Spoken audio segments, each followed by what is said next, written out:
Face-off tied up. Jack Hughes out there with the first group rather than Justin Ritzkovian. But the Huskies are able to control here. Harris goes over to McDonough. Now Northeastern will get set up. McDonough up to Harris. He goes over to Fontaine. Fontaine walks in. His shot saved by Hansen.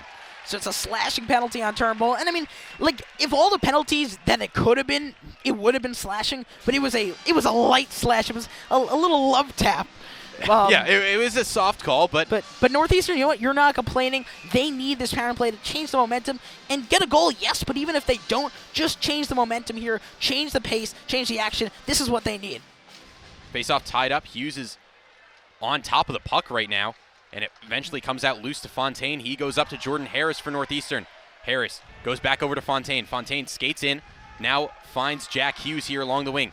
Hughes back up to the point with Jordan Harris. Harris skating over to the middle. Now he goes across, finds Jack Hughes. Hughes out in front to Colangelo, back up to the point, Fontaine. Fontaine to Harris. Harris over McDonough, one-timer, score!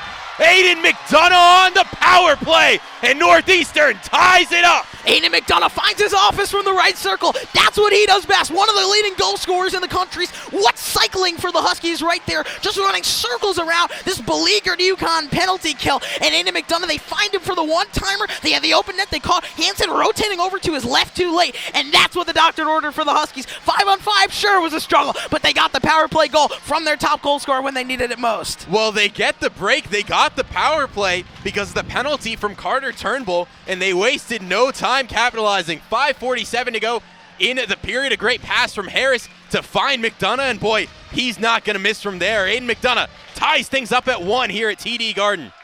And remember McDonough after that BU game, they lost 1-0. Northeastern shut out on the Beanpot final. He said, if only we could have just gotten 1. You know they were thinking that again today, and he delivered here with a goal. Jeremy Bushler has it for Northeastern. Sends that one all the way up. Novak nearly got on the end of that. And going to be a call here. I believe they're calling a hand pass against UConn.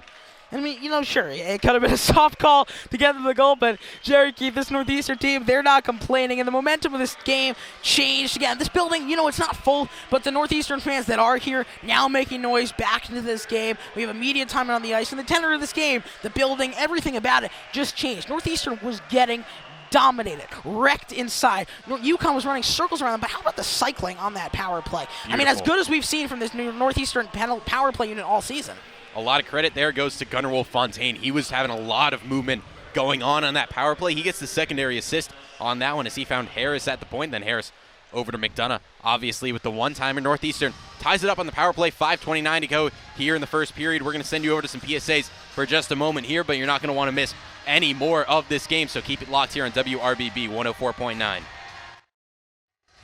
Welcome back to TD Garden. We're tied up at 1 thanks to the Northeastern power play goal from Aiden McDonough. 5:29 to go here in the first. We're back here on the restart. DeMellis ties up the faceoff. Quick shot there from Chupani. Gets deflected behind the cage. And now UConn is able to bring this one clear of their own end.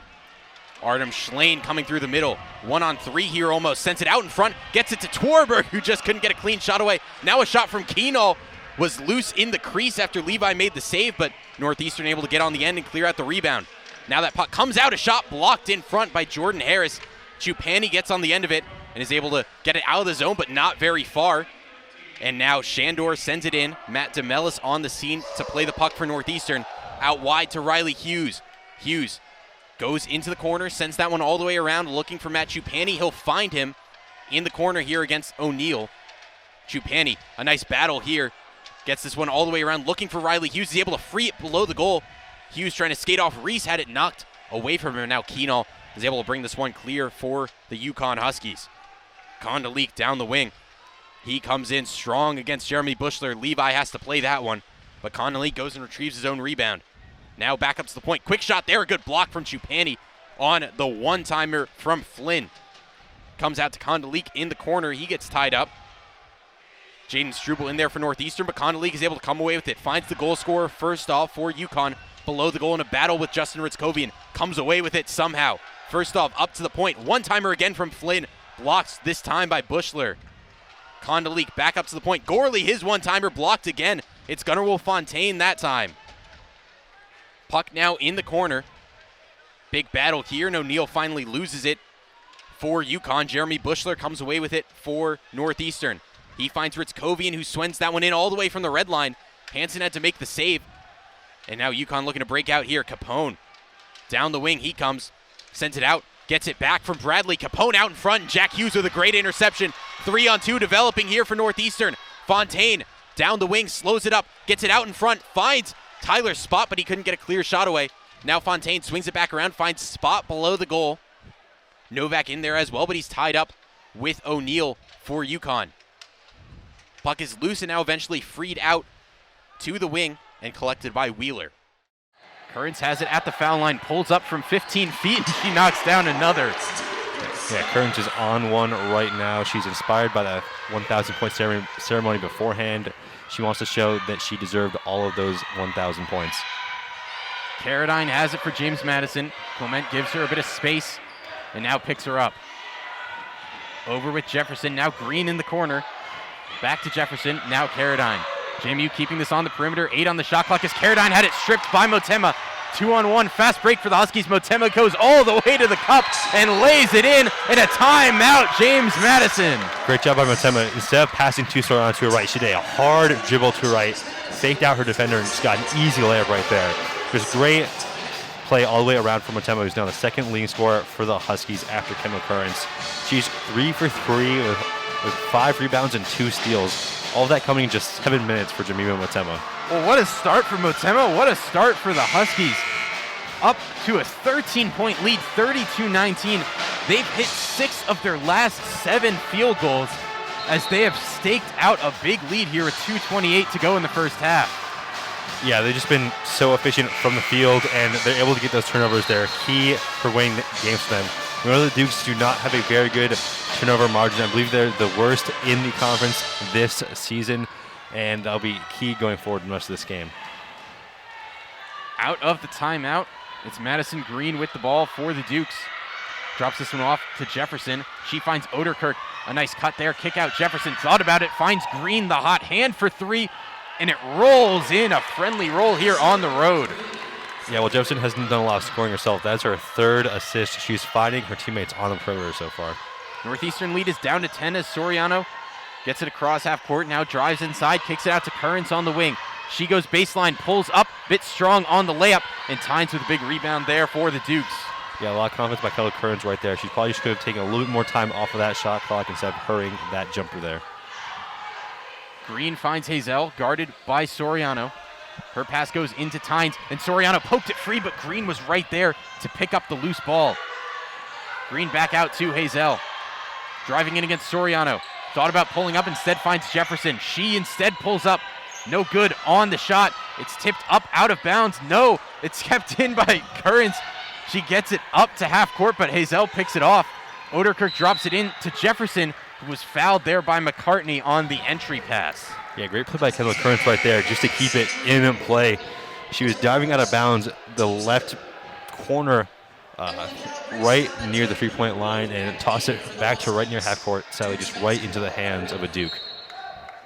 Green to inbound for James Madison, 1:17 to go here in the first half.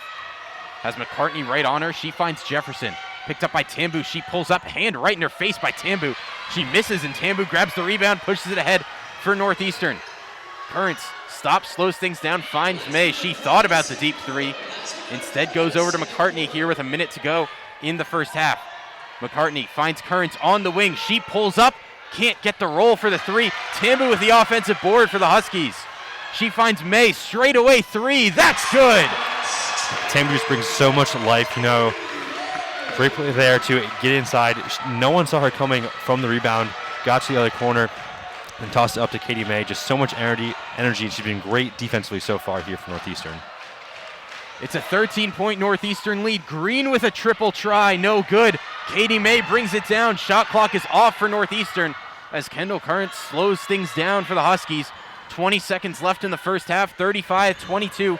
Northeastern ahead as Currents with Hazel right on her. 13 left to go in the half. Currents working against Green, gets the screen here from McCartney. She's quickly doubled. She finds McCartney. She spins inside, goes up against Tynes, no good, but she was fouled on the shot with 3.2 to play in the first half, so Century McCartney will head to the line for 2 free throws. Yeah, McCartney had Katie May open behind her, but decided to take it herself against 2 defenders and was able to draw the foul there. I think that pass Kearns played was intended for Katie May, and McCartney just kind of drifted into the space between them. They picked up the pass and thought, well, I might as well drive here. I've got a good matchup.